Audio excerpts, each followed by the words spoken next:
comme je vous disais hier, je vous encourageais hier à bien lire les textes de la messe de Requiem, parce qu'il y a en particulier cette séquence magnifique que vous connaissez, le Dies Irae, qui est une très très belle séquence et qui résume aussi magnifiquement bien, notre état d'esprit, ce que nous devons croire et ce que nous devons faire. Ce que nous devons croire, c'est le jugement dernier, qui est bien rappelé dans ce début de la séquence. Ici, on parle du jugement dernier. Lorsque le juge siégera, ce juge siégera à la fin des temps pour juger les vivants et les morts. Et l'âme, est très inquiète de ce jugement, car, dit le Dies Irae, cette séquence, tous les secrets apparaîtront, rien ne restera impuni.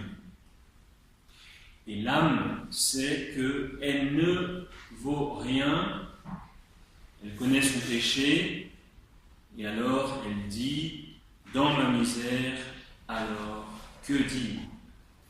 Quel protecteur vais-je implorer quand le juste est à peine sûr ? L'âme a bien conscience de ce qu'elle est, à savoir une âme pécheresse. C'est ce qui nous appartient en propre, le péché. C'est beau, hein ? C'est ce que nous avons à nous. C'est quelque chose de très très personnel. Le reste, tout ce qui est bon, tout ce qui est perfection, vient de Dieu.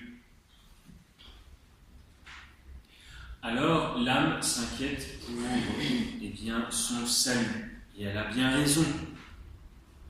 Mais elle ne tombe pas dans le désespoir, la désespérance, parce que l'âme se tourne vers le Seigneur.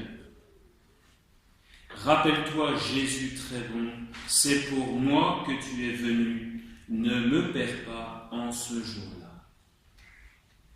L'âme sait qu'elle ne peut pas compter sur elle pour être sauvée, mais qu'elle a un sauveur.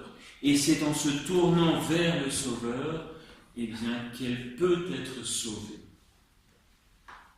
Et là, l'âme se tourne vers notre Seigneur et lui dit, à me chercher, tu as peiné, par ta passion, tu m'as sauvé, qu'un tel labeur ne soit pas vain.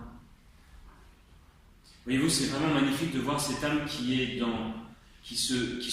voit toute sa misère, mais qui sait qu'elle doit se tourner vers le Sauveur et qu'alors le Sauveur aura pitié d'elle.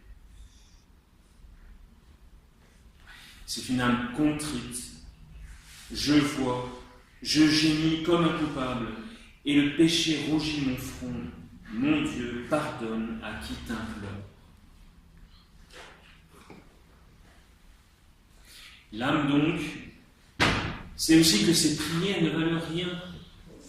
Mes prières ne sont pas dignes, mais toi, si bon, fais par pitié que j'évite le feu sans fin.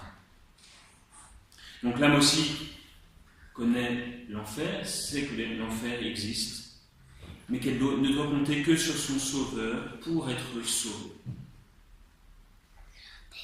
En m'inclinant, je te supplie, le cœur broyé comme la cendre, prends soin de mes derniers moments. Voilà, donc, relisez ce Dies Irae, voyez cette beauté de cette âme qui se tourne vers le Seigneur, et donc, ne regardons pas trop notre péché, ne croyons pas que nous serons sauvés par nos prières ou nos efforts, mais comptons uniquement sur la bonté de Dieu qui a donné son Fils unique, mort sur la croix, pour nous. Au nom du Père, du Fils et du Saint-Esprit. Ainsi soit.